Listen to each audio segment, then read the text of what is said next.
of this particular chapter, system, surroundings, and all these 6 statements.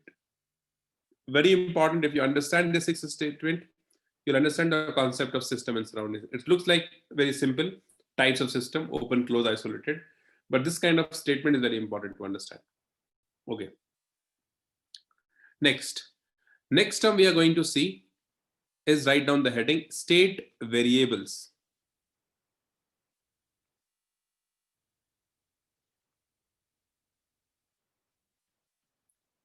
State variables. Write down, it defines the state of a system.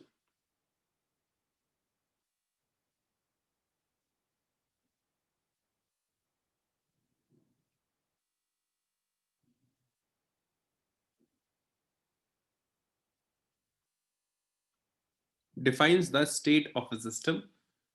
The various state variables are, we have pressure, volume, temperature, mainly these 3.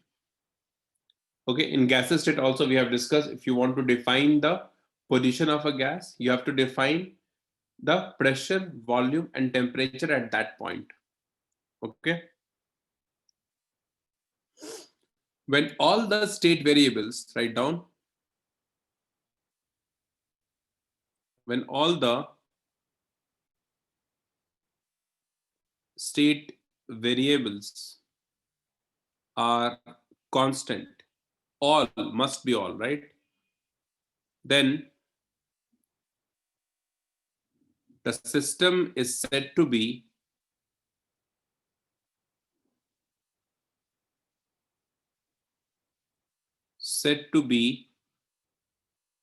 at a particular state.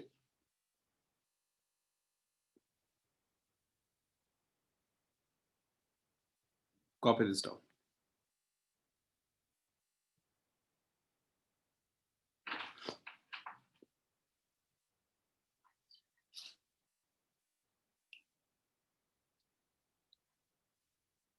The state variables for solid we define by by the coordinate. Any object, if you have, we use the coordinate system to define the state. X, Y coordinate, like that. Okay.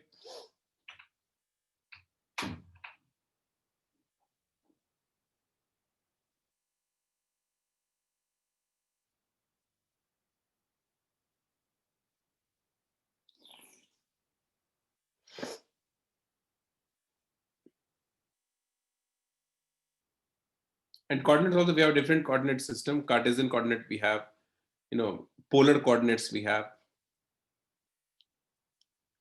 For fluids also we have similar kind of system. Done.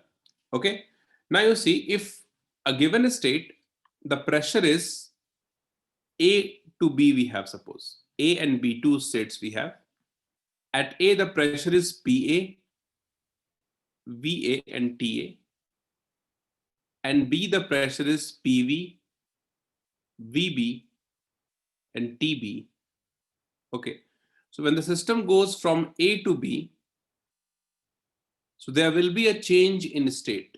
We can have this thing is possible that only one variable is changing, only 2 variables is changing, or all the variables are changing. Anything is possible. All the 3 possibilities we have. Only 1, 2, or all 3 variables are changing. Possible, right?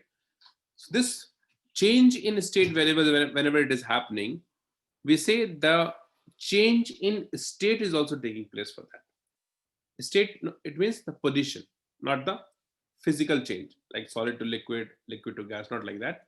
The position is changing, right? Different states we have.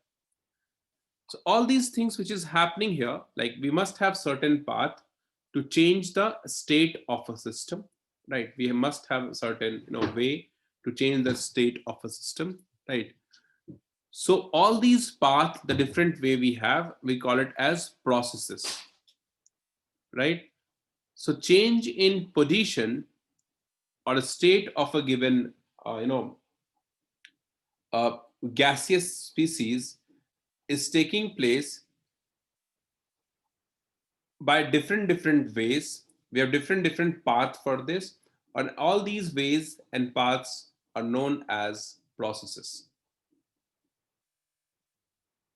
Correct? Like for example, you see, if the pressure is constant from A to B, then we call it as isobaric process. If the temperature is constant, A to B, isothermal process.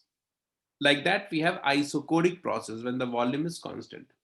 When there is no exchange of heat, adiabatic process, right? When the initial and final state is same, cyclic process. So like this, we define the processes. We'll come back to this process thing again after some time. But before going into that, we'll see thermodynamic properties. Write down.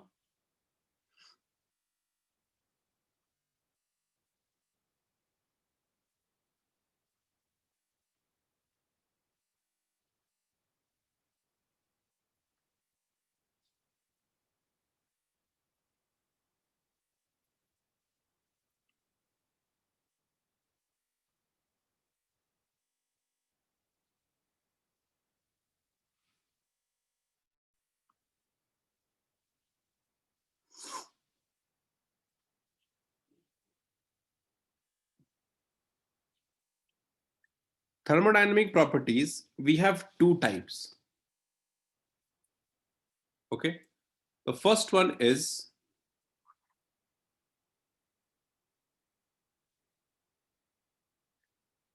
extensive properties.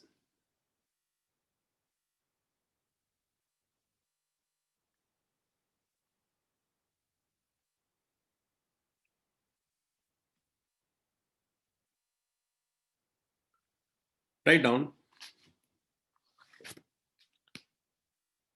These are the properties which depends upon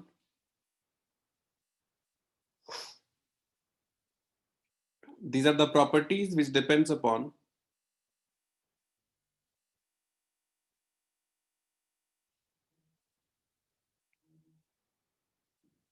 which depends upon the quantity or which depends upon the quantity or the amount of the substance present, which depends upon the quantities or the amount of the substance present. So what I said, it depends upon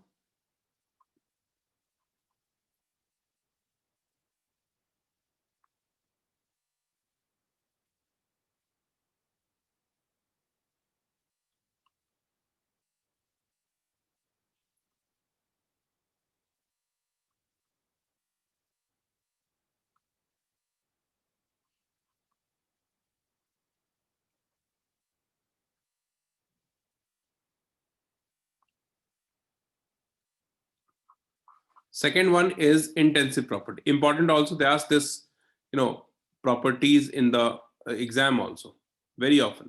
Okay, important. Intensive property, you have to memorize all this. So intensive property is exactly opposite of it. It depends upon the quantity and amount of substance. It is independent of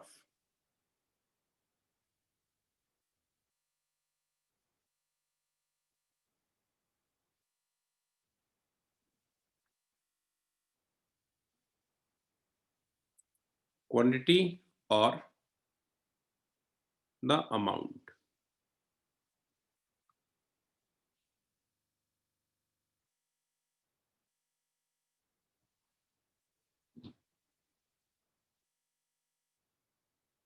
Yeah. Okay, tell me. Density. Density. Intensive or extensive?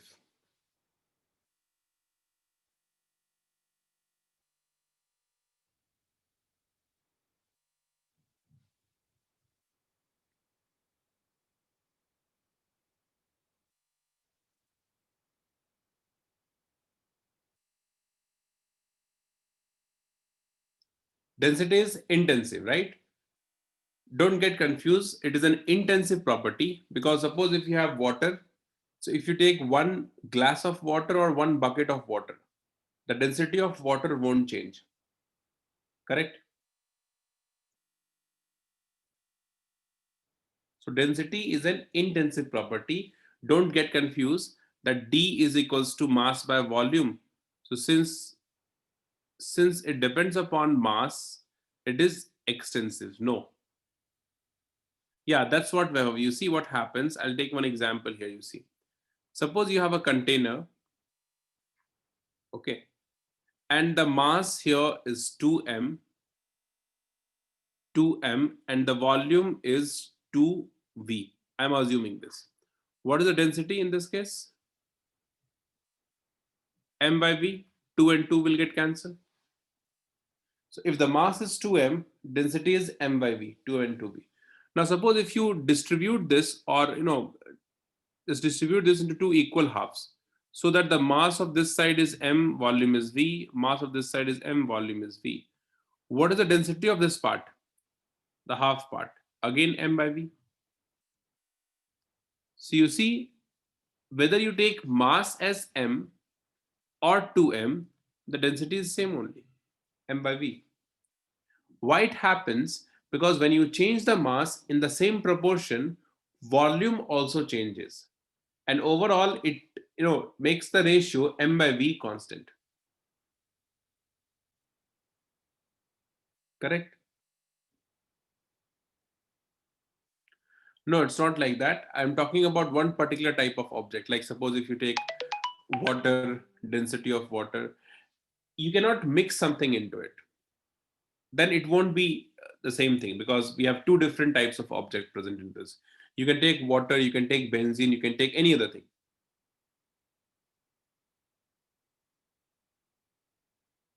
Yes, for the same object. Means if you're taking oil, then only oil.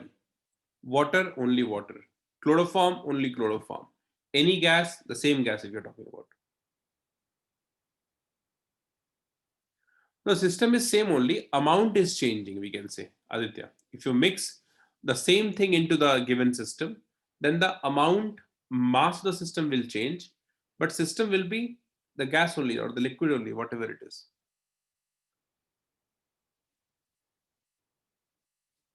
Suppose if you have one glass of water, correct, you can put some more water into it. The system is water only, correct, but the mass of water has been changed, and in the same ratio the volume will also change, so that m by v, the ratio is constant overall, hence density is constant. So this is for your understanding, right? What is intensive and extensive property? But there are many examples, especially for intensive property. We have so many examples that you have to memorize, because in question they'll ask you which one of this is intensive or extensive property. So one by one we'll see the example. So write down first of all the example of extensive property.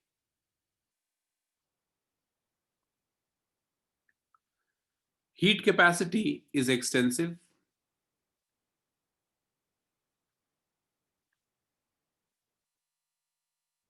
Mass, extensive. Volume, extensive. Number of moles, extensive. Gives free energy,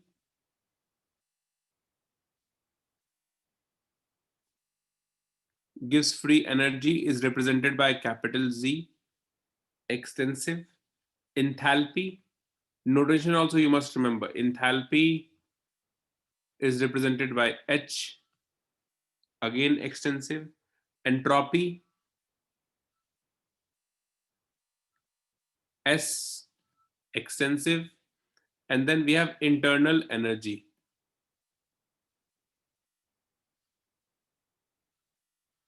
Internal energy is represented by capital U or capital E. Okay, both are same thing. So all these are extensive property.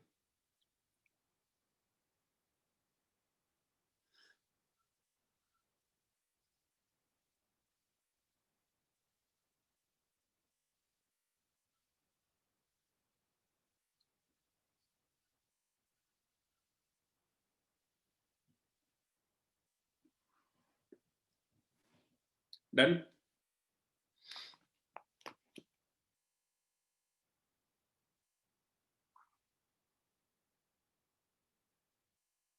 Next you see intensive.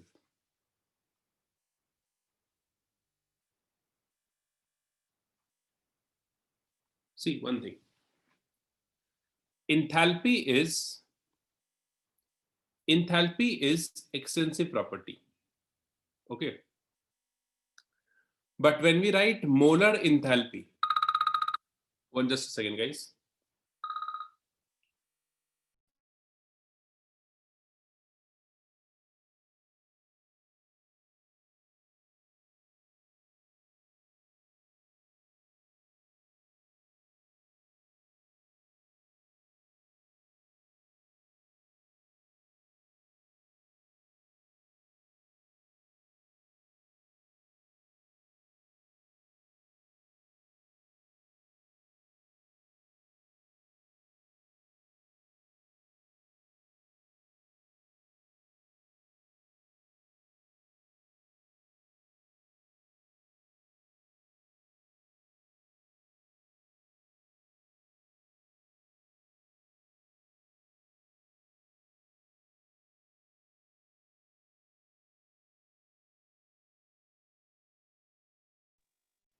Okay.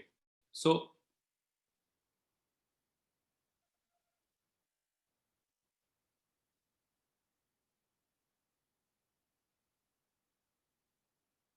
yeah. So what I said, enthalpy is extensive. When we write molar enthalpy, so molar enthalpy means what? Enthalpy of one mole. So when you write molar term here, it becomes intensive property because for one mole it will be fixed, right? So enthalpy is extensive, molar enthalpy is intensive. Okay, similarly, when you write molar entropy,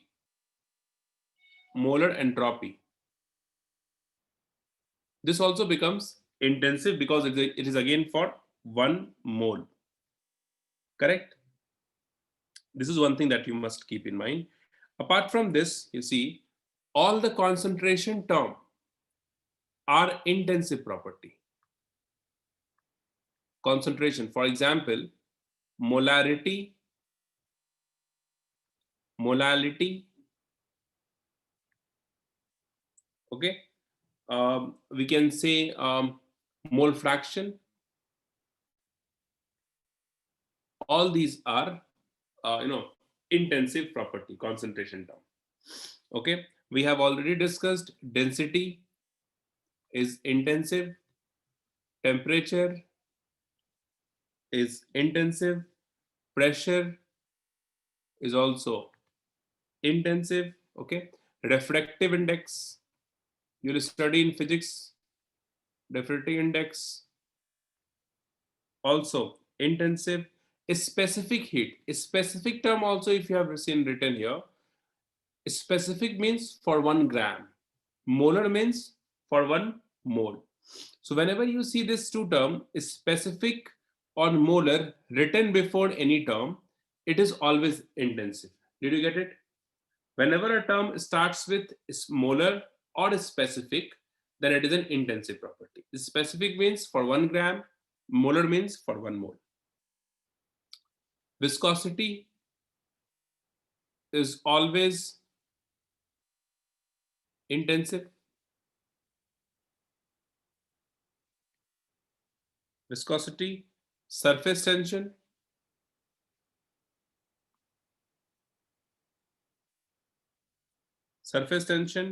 dielectric constant.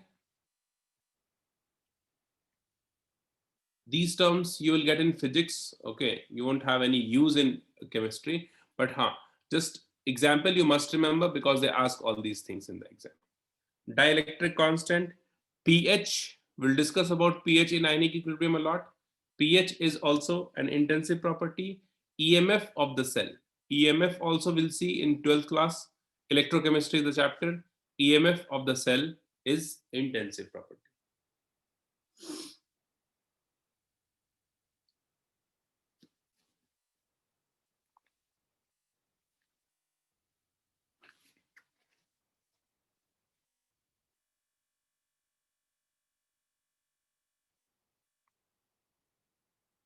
Boiling point, intensive. melting point intensive. Either you take a cube of ice or you take a large slab of ice, its melting point is same. Okay, so melting point is intensive. Okay, molar volume, you see here, volume is extensive. I have written here volume is extensive, but when you write molar volume, it is intensive. Specific volume also, specific volume also intensive. Okay, resistivity, conductivity,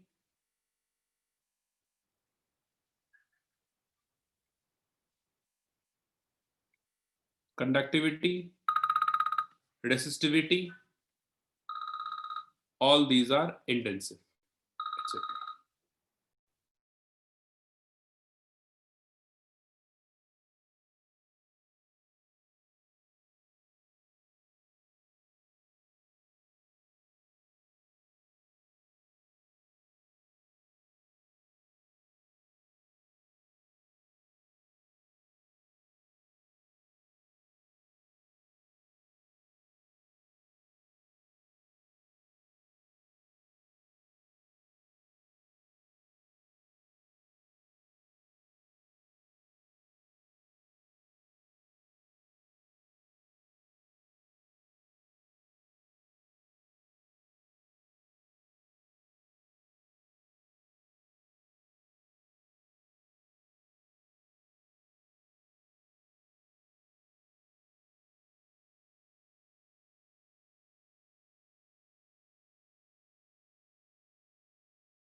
Yes, copied.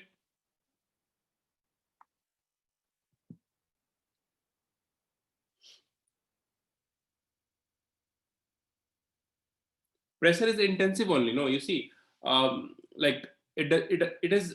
You will study. You will understand this thing in a better way once you once you understand the concept of vapor pressure. Okay, vapor pressure is independent of the amount of vapor that is present. Right. It depends upon the temperature only. At a given temperature, the vapor pressure of water is fixed, constant. Okay, that value won't change no matter what amount of vapor you are taking. Okay, there's an equation called Clausius-Clapeyron equation. Okay, that equation relates vapor pressure and temperature, and there is nothing like amount of vapor we are considering in order to derive that expression. Okay, so we'll discuss that later. Okay, in chemical equilibrium we have a bit of it, and then in discuss in in detail we'll see this in solution chapter in grade 12. Okay, so for now let's just to keep this in mind that pressure is independent of amount. It is an intensive property. Okay, so all these properties are important, guys, so you must take care of this. Okay, they ask this question in the exam, that which is intensive or extensive property.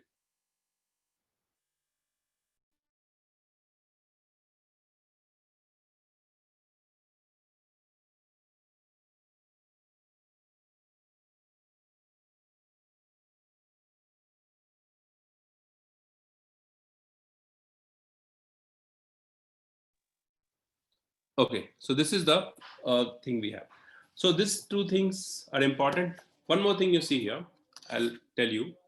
Density, what I said, one relation you try to understand. Density. Density is mass by volume, correct?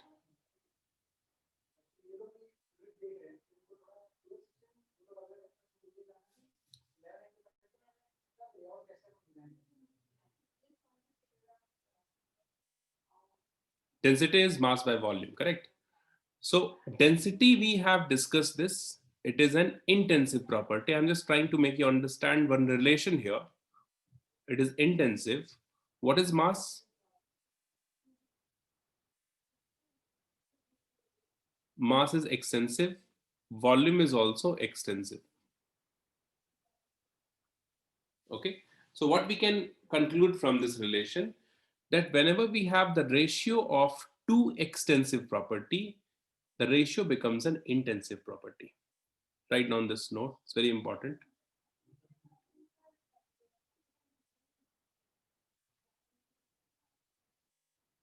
Ratio of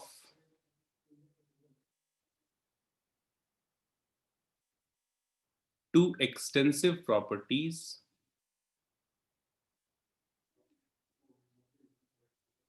becomes intensive. Okay.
Okay, guys, sorry, there was someone, so I have to attend them. Okay, so understood, right? Huh. See, volume is extensive. No, if you take, more mass, if you take, it will occupy more space, Anurag.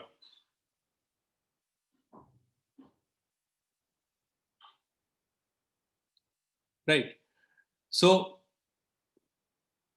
no, whenever you change the mass, obviously it will occupy more space. So mass and volume are related, hence it is extensive.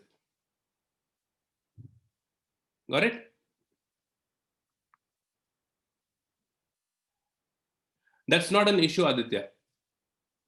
Whether it is linearly or not, right, that's not an issue. But whenever we have the ratio of extensive, it is always an intensive property.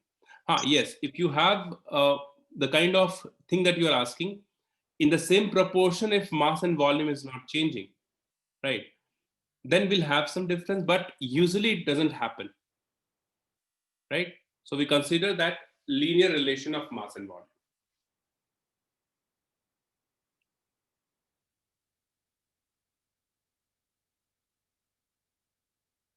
Yeah, that's what Anurag I was talking about, right? So you just consider here the linear relation, right? So this is one very important, aspect we have of this. With this, you can easily understand and memorize those, uh, uh, examples that we have done, because it's very important. This is the first thing that they ask very frequently in this chapter. Now, after this, we need to understand thermodynamic functions. Okay, write down the heading next. Thermodynamic functions.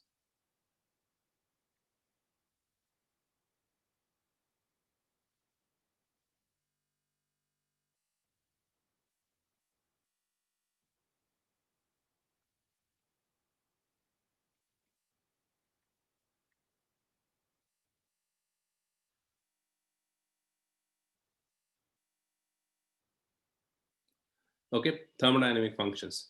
Two types of thermodynamic functions we have. First one is state function.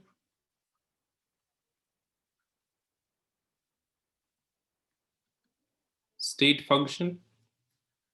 So state function is the one which is independent of path. Independent of path. Like give you some examples also. Yeah, first let me write down all these things. State function is independent of path. It just depends upon the state of the system, like initial and final state. That is it.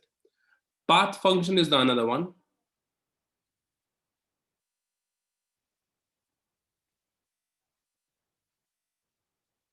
Path function which depends upon path. Okay, it is independent of path, and this one depends upon path.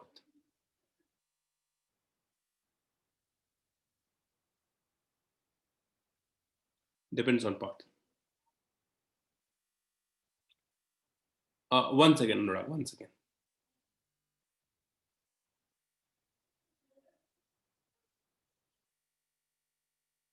You see, if you have this point A,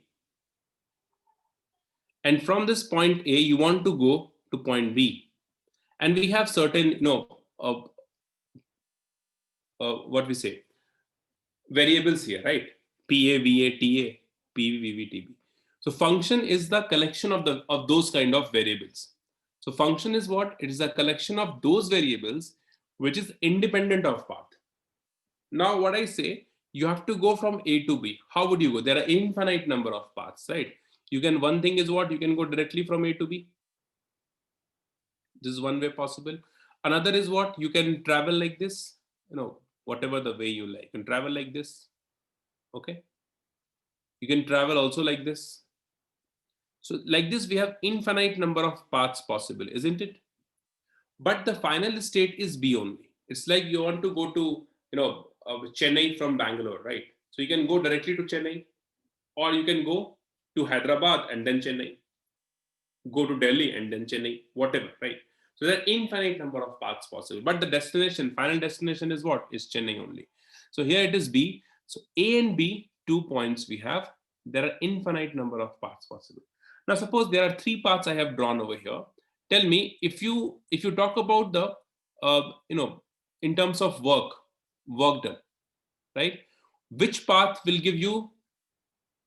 require maximum work done? 1, 2, and 3. Which path will require maximum work? Or simply if I ask you, in which path you have to put more fuel? Third, because this path is the longest one. Longest one, the longest, the maximum amount of fuel is required for this. Okay, means if you talk about heat, if you talk about work, if you talk about any kind of energy, all those energies are path dependent. Okay, depends upon path. Like if you go from this path, you will have a certain amount of energy required, fuel required. This certain amount of fuel required. This maximum amount of fuel required. So work done or heat or any energy, if you think of, all these things are path function. Is it clear? So we can write the example here: heat, work done, all are path functions, isn't it? It depends upon the path that you choose, correct? Independent is what? Independent of path, state function. We can think of pressure, we can think of volume, We can think of temperature, we can think of enthalpy, we can think of internal energy, gives free energy, entropy. All these are state function. Means if the pressure at A is PA, pressure at A is PA, B is PB, no matter what path you choose, 1, 2, or 3, the pressure at B is always PB. Correct? Volume VB, temperature TB. Are you getting it? That's why the pressure and all other terms, variables that I have written, all other variables are state function. It just depends upon initial and final, just depends upon the state of the function, state of the system. Yes, clear? Any doubt in this?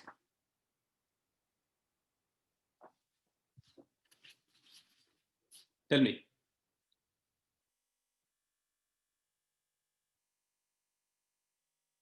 Heat means energy we are talking about. Heat in the sense of energy we are taking here.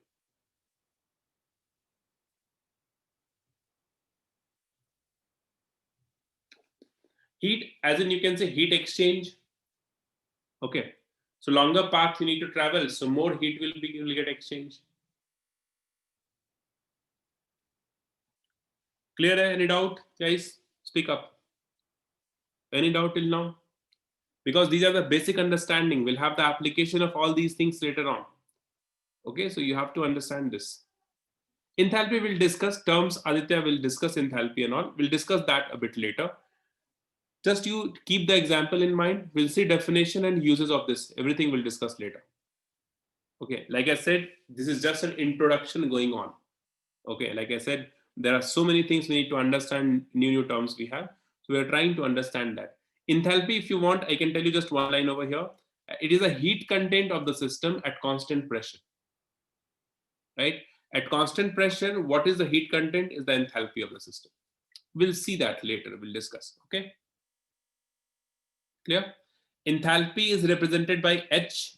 U, I already said it is an internal energy, gives free energy, entropy. This notation you must remember.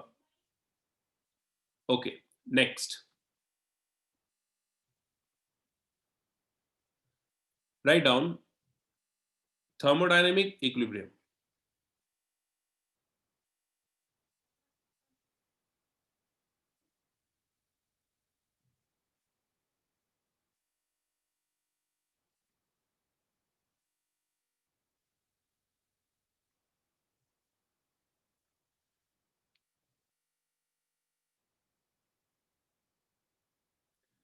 Write down a system is said to be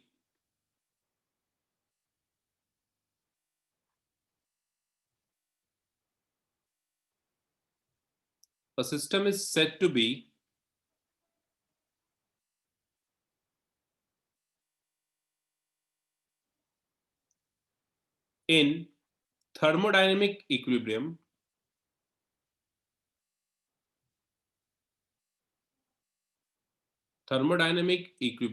when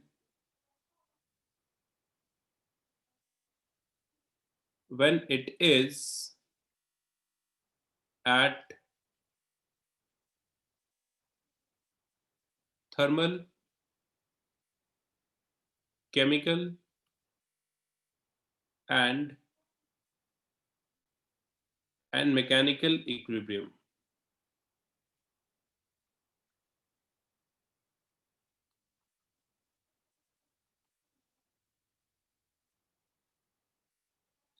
When all three types of equilibrium are there, then it is at thermodynamic equilibrium.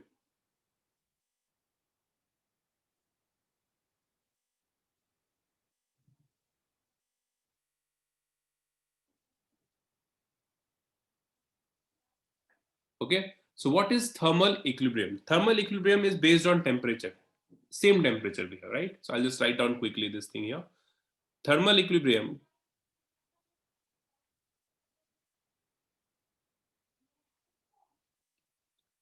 it is based on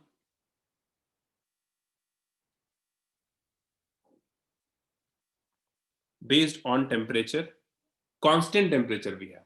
Okay, T constant.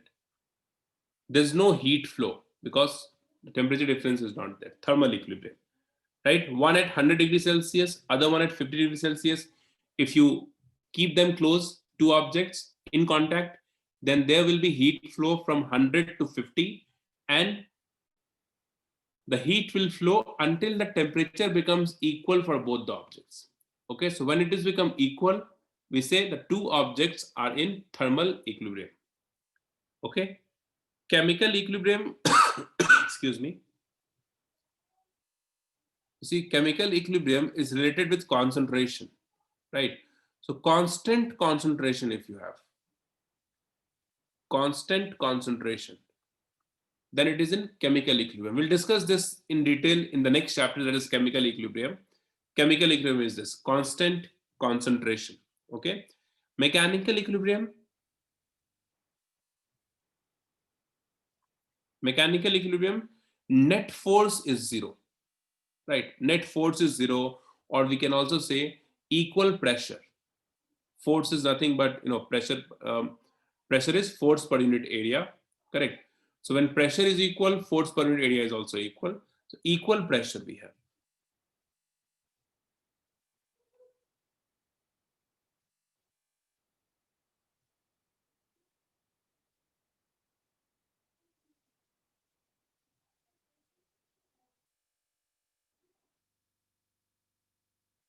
Okay, one note you write down. This is the assumption that we take wherever we apply the concept of thermodynamics. Write down. Thermodynamic deals with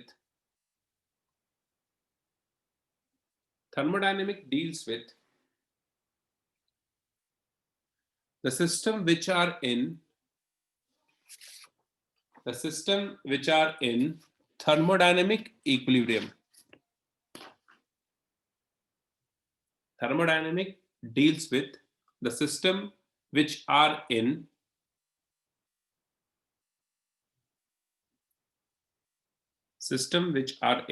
thermodynamic equilibrium.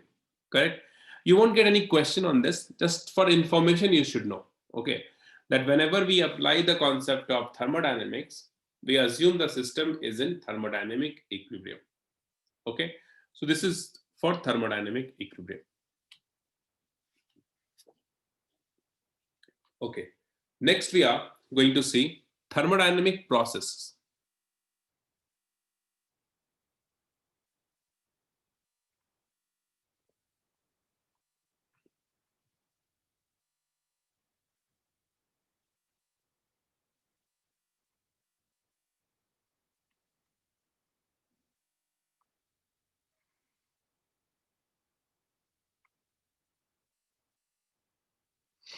What is a process? Write down. It is an operation.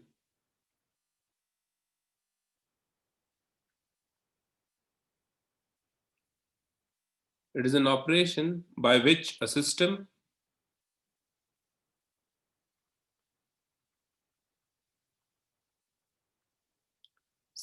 is changing its state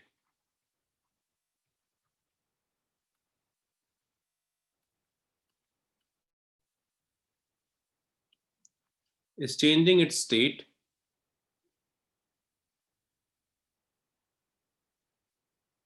it denotes the path followed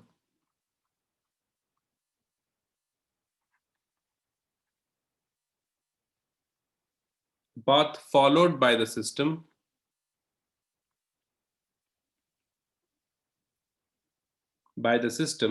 while changing the state.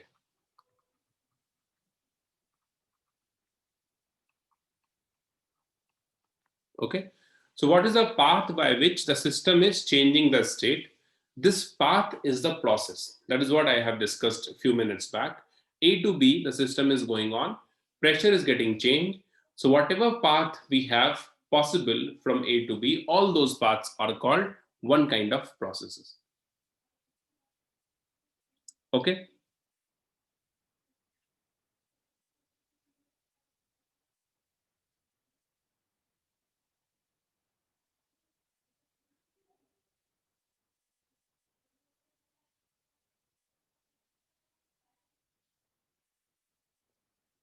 right? When I say system is changing its state,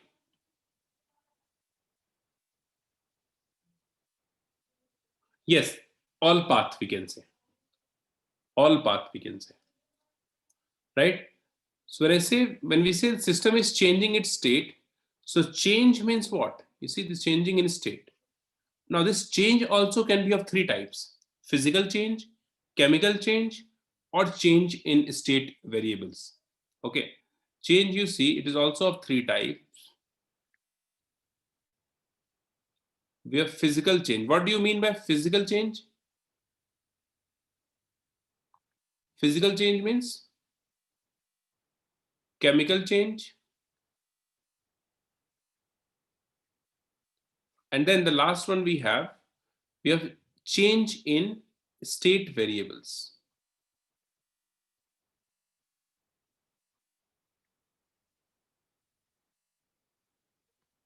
So physical change means state is changing, right? Solid to liquid, liquid to gas, all these that you have is physical change. Chemical change is the reaction, like reactant to product, the conversion.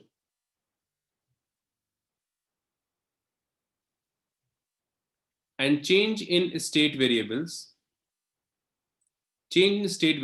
is the change in pressure, volume, temperature, all these state variable change we have.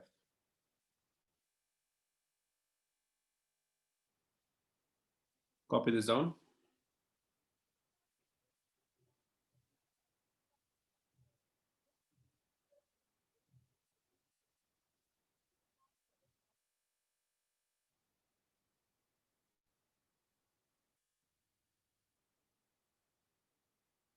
Done?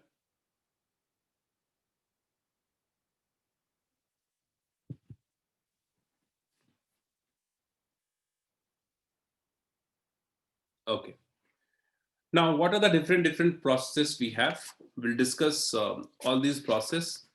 The most important one we have: S is solid, L is liquid state. Solid, liquid, and gas state change.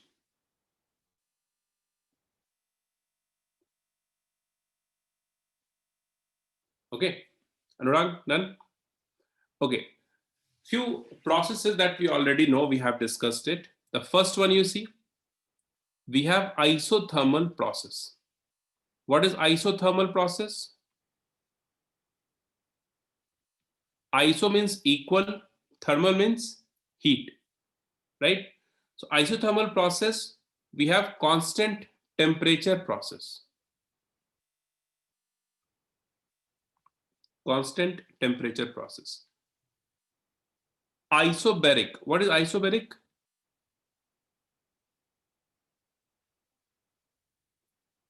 What is isobaric? Iso is again same. Bar is this. Bar is the unit of pressure. So it is constant pressure process. And the third one in this chain we have isochoric. Okay. Isochoric. It is the third variable, that is constant volume. So this you must remember: temperature, pressure, and third one is volume. Okay. Apart from this three, the next one we have adiabatic process.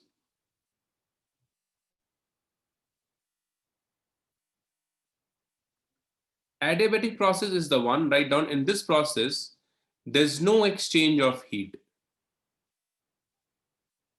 There is no heat exchange. Delta Q, Q stands for heat, delta Q is 0.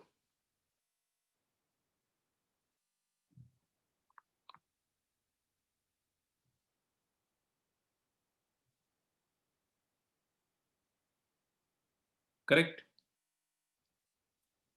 After this we have cyclic process.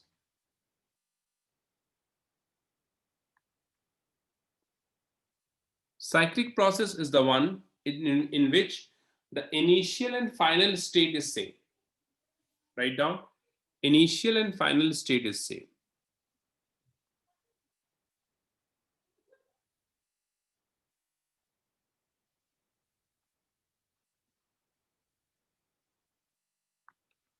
For example, you see, consider this process. Okay, you start from A and then you go to B. Then from B, you go to C, you go to D, and then again from D, you go to A. So initial state is A, final is also A, cyclic process. We can have a circle also like this. Okay, this we can also consider as the cyclic process. Correct?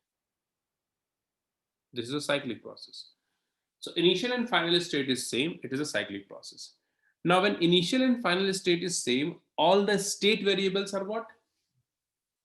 The change in, write down here, since initial and final state is same, the change in all state variable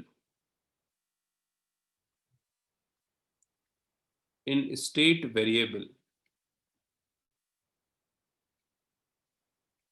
equals to 0. Like if you write down delta P pressure is the state variable. Delta P means what? PF minus PI, final minus initial. F stands for final, I stands for initial. Since initial final pressure is same only because the state is same, so this is equals to what? 0. Any doubt in this? Delta V equals to delta T equals to delta U equals to delta H equals to delta G equals to delta S equals to 0. All these change in state variables is equals to 0. P is the pressure. Yes, Weber. P is the pressure only. If it is anything else, I would have told you. P is pressure. Yeah.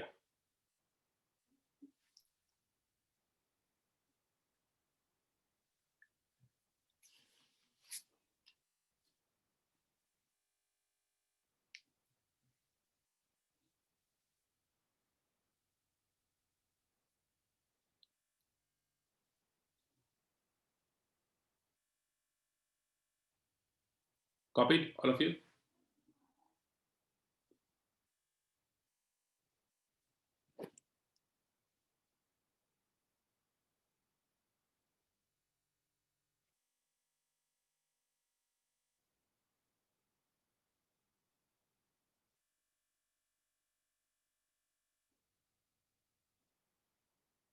Yes, yes, yes. This entire thing till here is cyclic.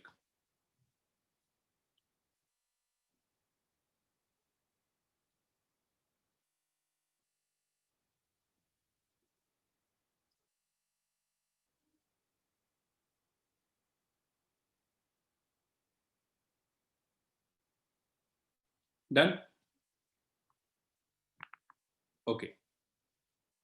You have done this chapter in physics and you must know if PV relation is given, PV graph is given, how do you find out work done? PV graph is given, how do you find out work done? Area under curve, right? Yes, area under curve, we do that in PV graph. Okay, yes. So sometimes what happens, they don't give you PV graph, they give you PT graph or VT graph. So if you are able to convert this PT or VT graph into PV graph, you can find out the work done easily. Okay, so how do you do that? We'll discuss that first. So heading right on, we are discussing all these things under process only, right? So process will have a very uh, a lot of things we need to discuss in processes. So we are discussing this under process. So graph conversion you write down.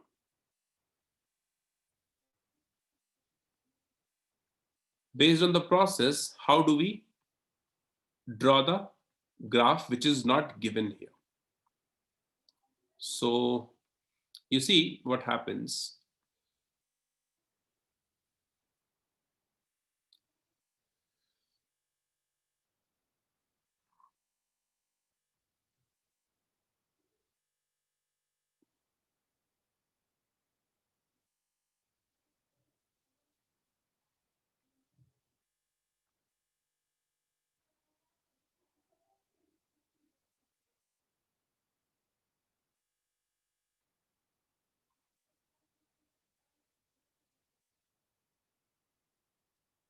Okay.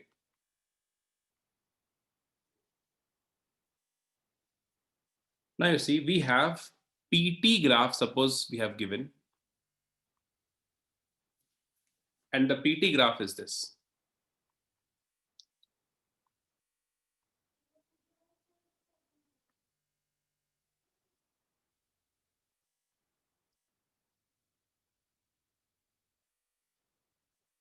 Starts from origin,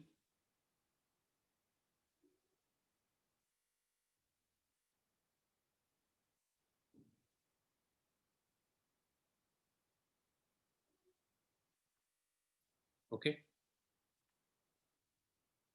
This is point A, this is B, this is C. Process is this only, right? Process is this only. I have just drawn this line here to origin so that you understand that this line is passes through origin, just for this information. Okay. This is the PT graph given. You need to convert this graph into PV first.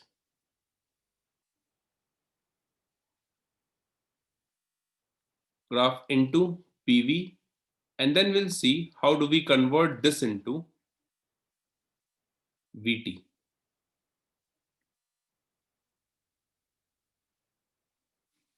This is the graph we need to do. So you see, in this, along this AB process that we have, what is this process? AB. What is constant from A to B? If you go A to B, compare this from PV is equals to nRT. How it is P constant from A to B? Yes, temperature is everywhere in Kelvin, Madhav. Yes, V is constant. Consider this, guys. Consider this one. PV is equals to nRT. If P and T will have a straight line passing through origin, it means V is constant. So AB, the process is isocodic, no doubt. Similarly, BC, could you tell me? BC, we have constant temperature line, right? It is isothermal. And what is CA? CA is isobaric because the pressure is constant. So all these three processes we have. Correct. Now we need to convert this into PV graph. How do we do that? We know PV graph at constant temperature. What it would be? Listen to me carefully.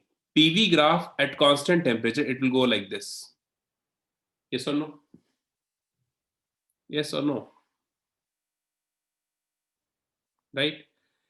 Now, we have to understand that it is a constant pressure temperature graph we have, and constant temperature graph here it is B to C. It is a constant temperature graph. It means this point is either B or C.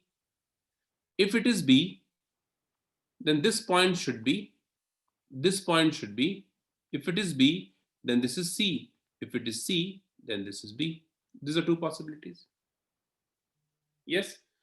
So we have to just cross check this, that which should be B, which should be C. That is the first thing. Okay.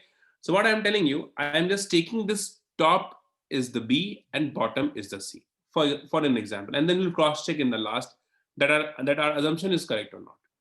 So what I'm telling here, I'm telling this is B and I'm taking this as C. So this is the graph we have B to C.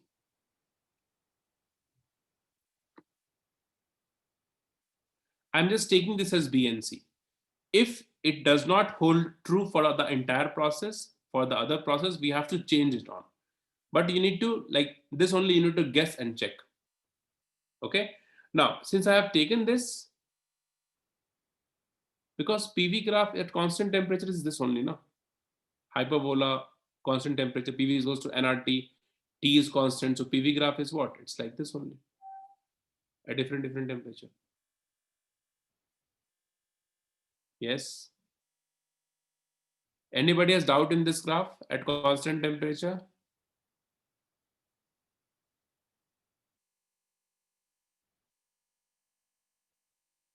Tell me. Anurag, tell me, did you understand this? We have done this in gaseous state also, na? When temperature is constant, Boyle's law, the graph is this. Like this it goes. Remember? Yeah, the same graph we have here. Correct? So what I have assumed here, B is this, C is this. What is happening from B to C? You see, the pressure is decreasing and the volume is increasing. What happens over here? The pressure is decreasing. Obviously, when the pressure decreases, right, temperature is constant, volume will increase. It means the assumption that we have taken that this is B, this is C is correct here. If you consider this one, if you consider this as C and this as B, then B to C is this. B to C, the volume is decreasing and pressure is increasing. Relation is not wrong, but it does not suit this particular relation that we have here. From B to C in this graph, what we have, pressure should decrease because it is decreasing here. So pressure is decreasing, temperature is constant, so volume is increasing. So here also we have the same thing. From B to C, the pressure should decrease, then the volume will increase, and the temperature is constant, which does not suit this particular graph here. That's why I'll do this change here. What I'll do, I'll again go back to the initial assumption that we had. This point is B, this point is C, and the process is this. All of you understood this? Yes? Clear? Tell me fast. Right? Now, we have two options for A, like two places for A, not option, places for A. Either we can take A this side or we can take A this side. Yes? Is there any other possibility? We can take like this only, then only we have A, B, C line like this. We cannot place this here. Symmetrical arrangement basically we are considering, correct? So suppose if this one you are taking, so I'll go like this, A to B, and then C like this. So A to B, B to C, C to A. So A to B, what is happening, you see? What is happening A to B? A to B, you see, the volume is decreasing, pressure is constant. A to B, you see. Do we have constant pressure A to B? Do we have constant pressure A to B? Yes, tell me. Do we have A to B constant pressure? No. A to B, you see, the pressure is increasing. It means this assumption is what? This assumption is wrong. We won't take this. Just remove it off. Correct? Now this is A. So line should go like this. It will come down. And then like this it goes. Okay. So A to B. So the process direction is this: A to B, then B to C, and then C to A. So what is happening in this? You see, A to B, we have constant volume, pressure is increasing. Again, here you see A to B, we have constant volume, pressure is increasing. B to C, we have constant temperature, pressure is decreasing, volume is increasing. B to C, constant temperature, pressure is decreasing, volume is increasing. C to A, we have constant pressure, volume is decreasing. C to A, we have constant temperature, temperature is decreasing, which means volume is also decreasing, temperature and volume. Hence, this graph is the correct conversion we have this side. Once again, Anurag, again I'll explain, wait. How many of you understood this conversion?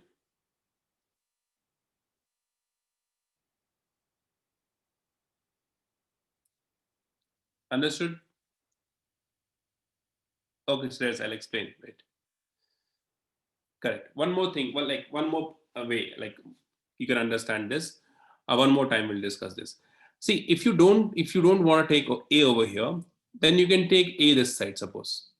But if you A take here, then this is A to C process, this is A to B process. So what happens from A to B, you see? The pressure is constant, A to B. You see the entire line, the pressure is constant. But here what happens? Here A to B, the pressure is not constant, it is increasing. Yes, Shreyash, Anurag, you understood what I said? A to B, if you consider this A over here, right? Pressure is constant, but here the pressure is not constant. Hence, this assumption of A being here is not correct, right? And we know A to B, we have constant, you know, we have constant volume process, B to C, constant temperature, C to A, constant pressure process, right? That's why we are trying to have this A either on this side or this side, that because that is the only possibility we have. When you practice some questions, you will understand that how do we think about these points. Okay. So obviously this point is, is not correct. So we'll just eliminate this out and we'll take a point over here. Then you connect A and B, A and C, and you cross check the entire relation that we have given in this graph. Does it hold true here also or not? If it is true, it means the graph is correct. If not, it means you have done some mistake into this. Tell me, is it clear? Clear, no doubt? Okay, try this conversion, V to T. V to T, first of all, is a constant temperature process where we have constant temperature is B to C. B to C, we have constant temperature. So we can have a line. We can have a line like this, which gives you constant temperature line. Suppose we have a line like this, constant temperature line, B to C. Yeah. Should we place, now we know this line is B to C process. But where is B? On the top or on the bottom? Where is B? On the top or on the bottom?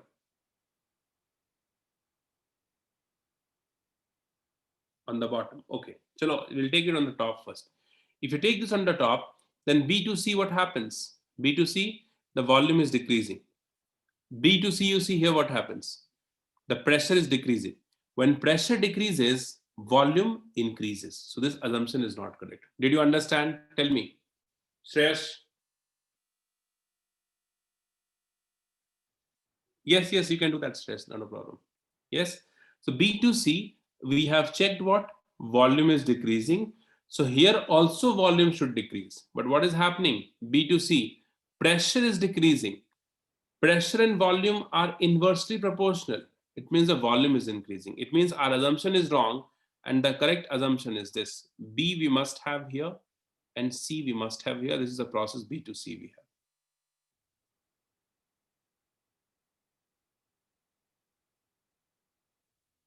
have. No, I'm just, you never know. See, Anurag, this is what you need. But they can give you VT, PT, anything they can give you. So you should know all these conversions. It's not like I'm going from this to this and this to this. I'm just trying to convert this into this into this, so that you can do all kind of conversion. Okay, just for practice. Yeah. So B to C is this. Now, C to A is constant process. Means C to A process must passes through this origin, then only the pressure would be constant, isn't it? So I'm assuming A somewhere here, C to A. So this is A and this would be B to A, straight line. So this is A we have here. So B to C, C to A, and A to B. Now you can cross check all the data, you'll get it right. C to A, you see what is happening. Volume is decreasing and temperature is decreasing. C to A, you see, C to A, pressure is constant, but temperature is decreasing. C to A, temperature is decreasing. A to B, constant volume, temperature is increasing. A to B, constant volume, temperature is increasing. So this is the graph we have of VT. Isn't it clear?